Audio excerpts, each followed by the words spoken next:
Alright guys, so as you can probably tell by the title of this video, we're now going to start focusing on the Super 12 again. For you who don't know, this is my 1968, I believe, Sears Super 12. It was my first mud mower. I've had it for almost 8 years now, but 3 years ago, almost recently, just like, I think Christmas break, which is coming right up, is when I first started really building the tractor. So it's almost been 3 or 4 years since it's been had good tires, a decent engine, and just other little stuff here and there. But now I've been getting questions all over, where's the Super 12? Why don't you ever make videos with it anymore? Why don't you do rides with it? Basically, haven't been happy with it the last two years. The engine's been giving me a lot of crap. It's just basically time to bring it back, refreshen it. It's just time for a rebuild. So, I'll start going over what I'm going to do. So one thing I really want to fix is I want to take almost all the stickers off this tractor. All the ones off the hood. Only my sticker, obviously. If you don't know, that's what the tractor used to look. That's one stage of the tractor. I'm sorry, it's sitting on camera's on the tripod right now. But that's one stage of the tractor. This is the stage it's in now. Obviously, a big thing that you could tell is that it has different tires on it. So the only thing I've done so far is I've put the tires that are on the 72. They are Executioners, Kendas. They are 25 1050 by 12s. The tires that used to be on here were Kenda Executioners as well, but they were 25 850 by 12s.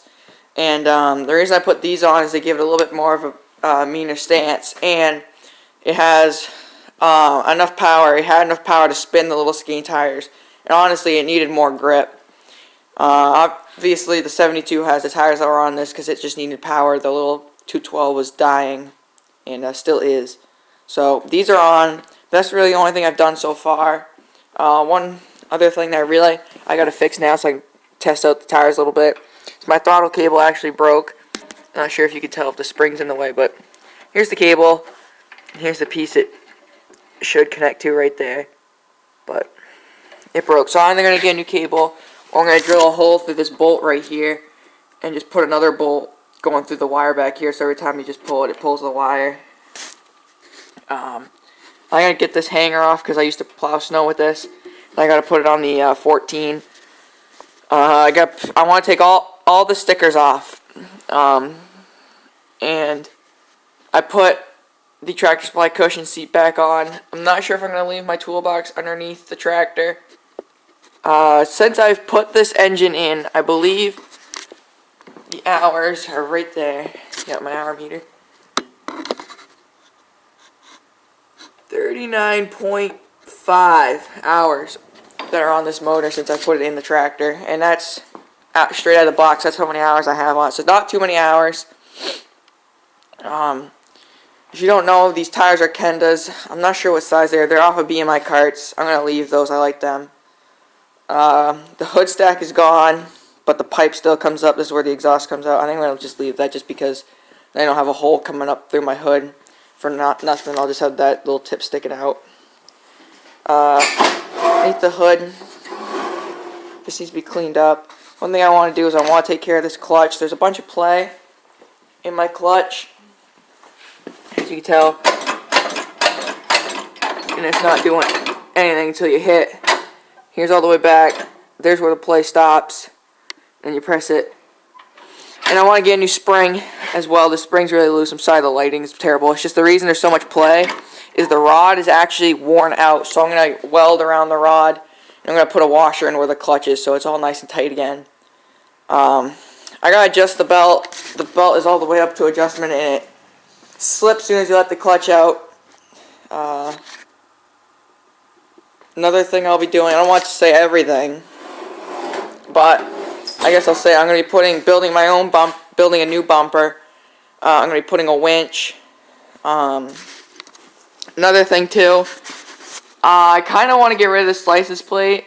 I don't know if I want to put the original Super 12 piece back in here, the light lens, the Super 12 piece, put diamond plate where the lights used to be. I don't know if I want to do that yet. No, you guys could decide that.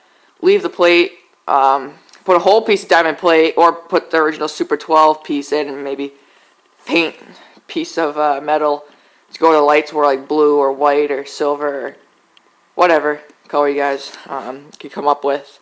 So we're going for the rusty look again, the rat rod look. So all the stickers got to come off. Now another thing I want you guys to decide too is my rim colors. Now you can tell my back rims are black and my fronts are gray. Should I do all black, or should I do what I used to have is white but the center's blue, front and rear? So I'll let you guys decide that. So yep, this is part 1 of the Sears rebuild, just introducing the build and stuff, the rebuild. Tell me what you guys think. Let me know about my rim color and what I'm going to do for my headlight lens. There's obviously more I'm going to do, I just didn't say all of it because I don't want to give it all away. But, yeah, tell me what you guys think, and please rate, comment, subscribe.